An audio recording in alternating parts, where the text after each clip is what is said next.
ಮಾನವನ ಸಾಹಸಗಾಥೆ ದೇಶಭಕ್ತರೇ ನೀವು ಕೇಳಿರಿ. ಮಹಾರಾಷ್ಟ್ರದ ಮಹೋ ಎಂಬುದು ಅಂಬೇಡ್ಕರರ ಜನ್ಮಸ್ಥಳ. ಏಪ್ರಿಲ್ 14ನೆಯ ದಿನ ಬಾಬಾ ಸಾಹೇಬರ ಜನ್ಮದಿನ. ರಾಮಜಿ ಸಪ್ಪ ತಂದೆಯ ಹೆಸರು, ಭೀಮಾಬಾಯಿ ತಾಯಿಯ ಹೆಸರು. ಸೂರ್ಯ ತೇಜದ ಬಾಲನ ಕರೆದರು ಭೀಮಾ ಎಂದು ಹೆಸರಿಟ್ಟು. ಬೆಳೆಯುವ ಪೈರು ಮೊಳಕೆಯಲ್ಲಿಯೇ ಪ್ರತಿಭೆಯ ಬೆಳೆದನು ಬಾಲಕನು. ಬಡತನದಲ್ಲಿಯೇ ಬೆಂದು ಬಂದನು ಗುಣ ಬಂಗಾರವು ತಾನಾಗಿ.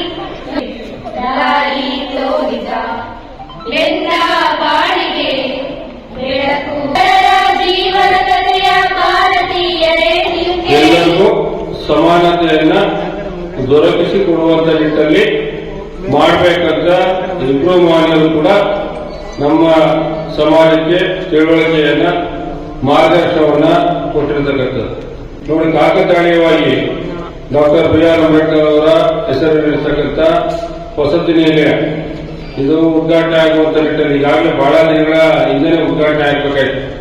ನಾವು ನಮ್ಮ ಜಿಲ್ಲಾ ಉಸ್ತುವಾರಿ ಸಚಿವರು ಮತ್ತು ಸಮಾಜ ಕಲ್ಯಾಣ ಇಲಾಖೆ ಸಚಿವರಾಗಿರ್ತಕ್ಕಂಥ ಡಾಕ್ಟರ್ ಸಿ ಮಾಧವಪ್ಪ ಸಾಹೇಬ್ ಜೊತೆಯಲ್ಲೇ ಅವರ ಅಮೃತ ಹಸ್ತದಲ್ಲೇ ಇದನ್ನ ಲೋಕಾರ್ಪಣೆ ಮಾಡಬೇಕು, ಉದ್ಘಾಟನೆ ಮಾಡಬೇಕಂತೇಳಿ ಅನ್ಕೊಂಡಿದ್ವಿ.